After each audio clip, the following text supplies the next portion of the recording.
നമസ്കാരം. നമ്മുടെ മുഖ്യമന്ത്രി PVയും അദ്ദേഹത്തിൻ്റെ മന്ത്രിമാരും മറ്റ് ജനപ്രതിനിധികളെല്ലാം ചേർന്നുകൊണ്ട് ഡൽഹിയിൽ ഒരു സമരം നടത്തിയിരുന്നു 2-3 ദിവസം മുമ്പ്, വ്യാഴാഴ്ചയാണ്. അതിനെ പരോക്ഷമായും അല്ലാതെ നേരിട്ട് തന്നെ വിമർശിച്ചുകൊണ്ടും കളിയാക്കിക്കൊണ്ടും വേണമെങ്കിൽ അങ്ങനെ പറയാം. പക്ഷേ കളിയാക്കിയെന്നല്ല, കൃത്യമായിട്ടും അതിനെ വിമർശിച്ചുകൊണ്ട് തന്നെയാണ് പ്രധാനമന്ത്രി നരേന്ദ്രമോദി പാർലമെന്റിൽ ഒരു പ്രസംഗം നടത്തിയിരുന്നു. നമ്മുടെ കേരളത്തിൽ എത്ര പേർ അത് കേട്ട് കാണും എന്ന് നമുക്കറിയില്ല. എന്തായാലും അതിൻ്റെ ചില മലയാള പരിഭാഷകളെല്ലാം ഇപ്പോൾ സോഷ്യൽ മീഡിയയിൽ നിറഞ്ഞിട്ടുണ്ട്. ആ പ്രസംഗം ഒന്ന് കേൾക്കുമ്പോൾ മനസ്സിലാകും പ്രധാനമന്ത്രി ഈ സമരം നടത്താൻ വന്ന ഈ കേരളത്തിലെ ഗവൺമെന്റിനെ എത്ര മോശമായിട്ടാണ് കാര്യങ്ങൾ പറയുന്നത്. ആ ഗവൺമെന്റിന്റെ ആ ചെയ്തിയെ എത്ര മോശമായിട്ടാണ് കാണുന്നത്. രാജ്യം ഇങ്ങനെയാണോ? ഒരു രാജ്യത്ത് ഒരു സർക്കാർ ഇങ്ങനെ വന്നിട്ട് നാടകം കളിക്കുകയാണോ പാർലമെന്റ് മുന്നിൽ വന്നതെന്ന് എന്നാണ് അദ്ദേഹം പാർലമെന്റിൽ ചോദിച്ചത്. ഒരു സർക്കാർ മൊത്തമായിട്ട് വന്നിരിക്കുന്നു. കേരളം എന്ന് എടുത്തു പേര് പറഞ്ഞില്ല. ഒരു സർക്കാർ, മുഖ്യമന്ത്രിയുടെ നേതൃത്വത്തിൽ ഒരു സർക്കാർ മൊത്തമായിട്ട് വന്നിട്ട് പാർലമെന്റിന്റെ മുന്നിൽ വന്ന് നിന്ന് ചില നാടകങ്ങൾ കളിക്കുന്നു, ചില കാര്യങ്ങൾ പറയുന്നു. അവര് കോപ്പറേറ്റീവ് ഫെഡറലിസത്തെ കുറിച്ചാണ് പറയുന്നത്. പക്ഷേ കോപ്പറേറ്റീവ് ഫെഡറലിസത്തിന് ഇവിടെ എന്താണ് തകരാറ്? യഥാർത്ഥത്തിൽ സംസ്ഥാനങ്ങൾ ചെയ്യേണ്ടത് ഒരു കോമ്പറ്റേറ്റീവ് ഫെഡറലിസം അല്ലേ?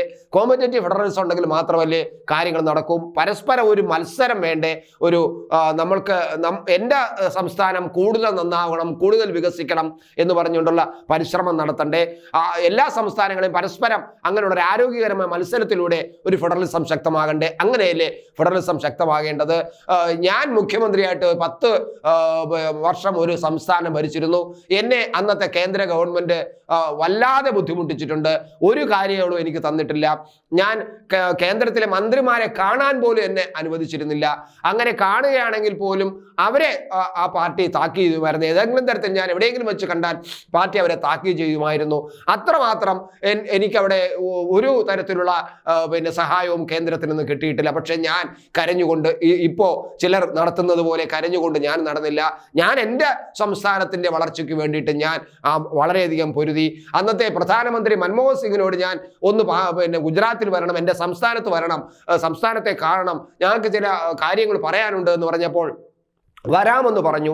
അങ്ങനെ വരാമെന്ന് പറഞ്ഞപ്പോൾ ഞാൻ വളരെ സന്തോഷമായി. ഞാൻ അങ്ങനെ അദ്ദേഹത്തിന് വരവേൽക്കാൻ വേണ്ടി കാത്തു നിന്നു. പക്ഷേ പിന്നീട് അദ്ദേഹം പറഞ്ഞത്, ഞാൻ ദക്ഷിണ ഭാരതത്തിലെ 1-2 സംസ്ഥാനത്തിൽ പോയിട്ട് തിരിച്ചു വരുമ്പോൾ ഞാൻ വിമാനത്തിൽ ഇരുന്നു കൊണ്ട് ഗുജറാത്തിനെ കണ്ടുകൊള്ളാമെന്നാണ് പറഞ്ഞത്. ഇതിൽ പരം നമ്മളെ അധിക്ഷേപിക്കാൻ മറ്റെന്തെങ്കിലുമുണ്ട്? എനിക്ക് വേറൊന്നും പറയാം. ഞാനൊന്നും അതിൽ പ്രതികരിച്ചില്ലല്ലോ. ഞാൻ എൻ്റെ സംസ്ഥാനത്തിന് വേണ്ടി പണിപെടുകയല്ലേ ഉള്ളത്. നിങ്ങൾ ഈ കൂടുതൽ കാര്യങ്ങൾ ചെയ്യാതെ ഇത്തരം കാര്യങ്ങൾ, അതായത് ഇങ്ങനെ കള്ളക്കഥകൾ പറയുന്നതും കള്ളപ്രചരണം നടത്തുകയും സമരമൊന്നും പറഞ്ഞ് വരികയും ചെയ്യല്ല ഞാൻ ചെയ്തത്. എനിക്ക് വേണമെങ്കിൽ അത്തരത്തിലൊരു സമരം നടത്തി ചെയ്യാൻ പറ്റും. ഞാൻ അതല്ല ചെയ്തത്. ഞാൻ പ്രവൃത്തി ചെയ്ത് കാണിച്ചു കൊടുക്കുകയാണ് ചെയ്തത്. എൻ്റെ സംസ്ഥാനത്ത് ഞാൻ അവിടെ പണിപ്പെട്ട് അവിടെ നിന്നുള്ള റിസോഴ്സസ് വെച്ചിട്ട് ഞാൻ ആ സംസ്ഥാനത്തെ വളർത്തി വലുതാക്കി വികസന പാതയിൽ മുന്നോട്ട് കൊണ്ടുവരാൻ ഞാൻ തന്നെ പണിയെടുക്കുകയാണ് ഉണ്ടായത്. ആരുടെ ആശ്രയിച്ചില്ല. എന്നിട്ട് നിങ്ങൾ ഇവിടെ വന്ന് പാർലമെന്റ് മുന്നിൽ വന്ന് ഇങ്ങനെ കരയുകയാണ്. എന്തൊരു ഗതികേടാണ്. നിങ്ങൾ പറയുന്നു നിങ്ങളുടെ നാട്ടിലുള്ള ടാക്സ് എല്ലാം പിരിക്കുന്നത് ഞങ്ങൾ കൊണ്ടുപോകുന്നു എന്ന് പറയുന്നു. നിങ്ങളുടെ നാട്ടിലുള്ള ടാക്സ് എല്ലാം നിങ്ങളുടെ നാട്ടിൽ തന്നെ നൽകണം എന്ന് പറഞ്ഞാൽ നിങ്ങൾ എന്താണ്? നമ്മുടെ രാജ്യമല്ലേ? നിങ്ങൾ ഫെഡറലിസത്തെ കൊല്ലേ സംസാരിക്കുന്നത്? അപ്പോൾ ഫെഡറലിസത്തെ കുറിച്ച് പറയുമ്പോൾ നിങ്ങളുടെ രാജ്യത്തെ കാണണ്ടേ? നമ്മുടെ രാജ്യം എന്ന് പറയുന്ന നമ്മുടെ അമ്മയെ പോലെയല്ലേ, അല്ലെങ്കിൽ നമ്മുടെ ശരീരം പോലെയല്ലേ? നമ്മുടെ കയ്യിലെ നമ്മുടെ കാല് ഒന്ന് എവിടെയെങ്കിലും തട്ടി ഒന്ന് വേദനിച്ചാൽ ഉടനെ കാലല്ലേ നമുക്ക് ഒന്നും നോക്കണ്ട എന്ന് പറഞ്ഞ് കൈ മിണ്ടാതിരിക്കുമോ? കൈ ഓടിച്ചെന്ന് കാലിനെ ആ വേദനിച്ച ഭാഗം തടവി സാന്ത്വനപ്പെടുത്തില്ലേ? അതുപോലെ തന്നെ കാലൊന്ന് തട്ടിയാൽ വേദനിച്ചാൽ കാലല്ലേ എനിക്കെന്ത് വേണമെന്ന് പറഞ്ഞ് കണ്ണ് മിണ്ടാതിരിക്കുമോ? കണ്ണ് കരയില്ലേ? അപ്പോൾ അത് നിങ്ങൾ മനസ്സിലാക്കണ്ടേ? നിങ്ങൾ പറയുന്നത് നമ്മുടെ രാജ്യത്ത് നിന്നും എൻ്റെ പണമെടുത്ത് അവന് കൊടുക്കുന്നു, അവൻ്റെ പണമെടുത്ത് ഇപ്പുറത്ത് കൊടുക്കുന്നു, ഞങ്ങളുടെ പണം ഞങ്ങൾക്ക് തന്നെ വേണം എന്ന് പറഞ്ഞാൽ എങ്ങനെയാണ് ശരിയാവുക? നമ്മുടെ രാജ്യം നന്നാവണ്ടേ? നമ്മൾ ഒറ്റ രാജ്യമല്ലേ? നമ്മൾ ഒരു രാജ്യമായിട്ട് പ്രവർത്തിക്കണ്ടേ? അങ്ങനെയാണെങ്കിൽ ഹിമാലയം പറയേണ്ടത് ഹിമാലയത്തിൽ നിന്നാണ് ഈ ജലം മുഴുവൻ ഒഴുകുന്നത്. അങ്ങനെ ഹിമാലയം പറയുന്നു ഞാൻ ഒഴുക്കുന്ന ജലം എൻ്റെ ഹിമാലയത്തിൽ മാത്രം നിർത്തിയാൽ മതി, ഒരിടത്തും കൊടുക്കണ്ട എന്ന് പറഞ്ഞാൽ പിന്നെ നമ്മൾ എങ്ങനെ വെള്ളം കുടിച്ചു കിടക്കും? അങ്ങനെ ഓരോരോ കാര്യങ്ങൾ അദ്ദേഹം പറഞ്ഞുകൊണ്ട്, എന്തെല്ലാം വളരെ കൃത്യമായ കാര്യങ്ങൾ പറഞ്ഞുകൊണ്ടാണ് അദ്ദേഹം പാർലമെന്റിൽ പ്രസംഗിച്ചത്.